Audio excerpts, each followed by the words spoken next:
my responsibility to keep New Yorkers safe. My heart goes out to that family.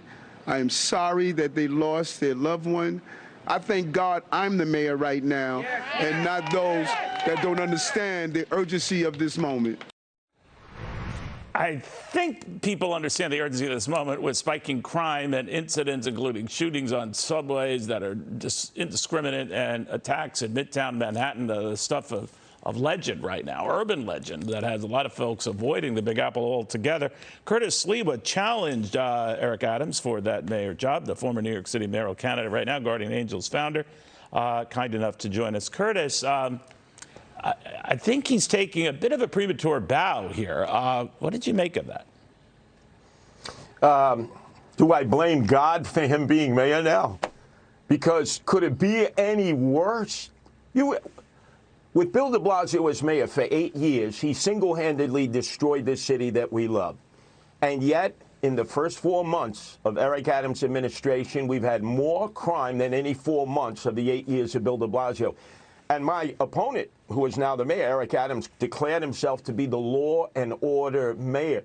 This swagger man never had a plan. Look, I was with you many times before the actual vote in November. And I said to everybody, the swagger man has no plan, but they say, oh, former police captain, he's going to know what to do, Curtis. Maybe the next time for you. And he never had a plan. And in fact, we just keep getting worse and worse and worse because Eric Adams has not prioritized dealing with crime. And look at the stats today. More people have left New York City than even last year for DeSantis land, Florida. There's actually been an increase in the exodus. And it's not about COVID-19 any longer.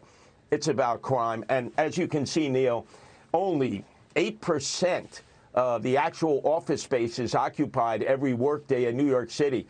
The workers are not coming back. And it's not because of COVID-19. It's because of the crime and Eric Adams' inability to get control of the situation. And I do remember talking during the campaign and even before then that the crime was the #1 issue, is what you campaigned on.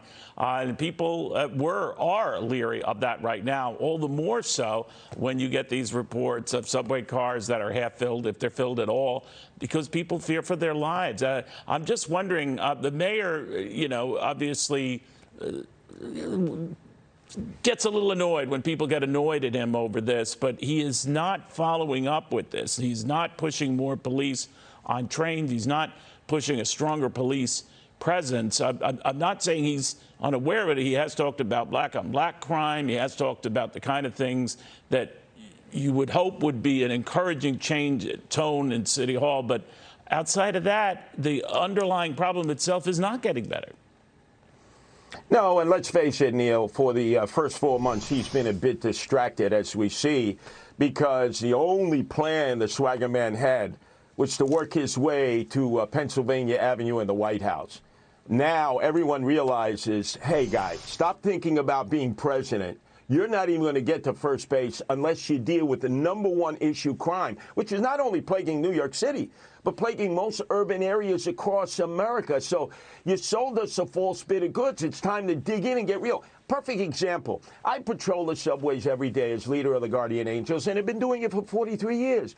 You need to have a transit cop in uniform going up and down the moving trains. There are 6,200 cars. You need to have cameras in these trains. There are no cameras in the trains, and the cameras that are in the platforms, as we found out in the aftermath of the subway shooter 10 weeks ago, Frank James, they don't work. So we got to get back to basics, and the mayor can't be going out at night to nightlife, raising the roof at Club Zero Bond, hanging out with the TikTok girls and trying to keep up with the Kardashians. On that level, he's done very well.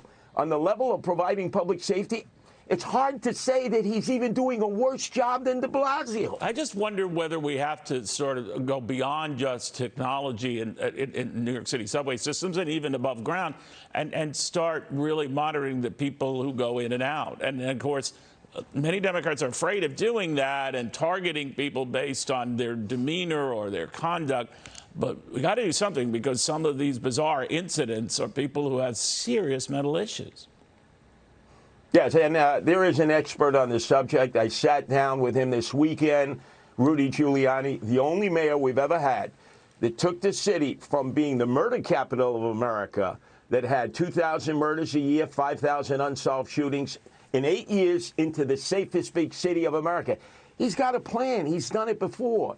Eric Adams refuses to meet with him. It would behoove the mayor. You don't have to discuss Trump. You don't have to discuss the outcome of the election. Just keep the focus on crime. And Rudy is more than prepared to share with him the plan that worked before and can work again. But Eric Adams, he's obstinate. He's pretentious. He thinks he knows it all. And quite frankly, when it comes to public safety and protecting the citizens of New York and the tourists that he wants to come back, he's done a miserable job. And the exodus continues. People every day are moving to Florida, Georgia, Tennessee, Texas, Virginia, North Carolina, South Carolina. Nobody's coming back. He has billboards in Florida saying, come back to New York. He's wasting our tax dollars on that. Let's get real. Let's get serious. Stop and frisk must be done. He refuses to do stop and frisk. Most of these crimes are committed by gangbangers and teenage thugs. You do stop and frisk on them, you eliminate half the problem. Curtis, very good talking to you again. Curtis Sliwa, the former New York City mayoral, Garden Angels founder, still helping out where we can on trains and everywhere else to keep them safe.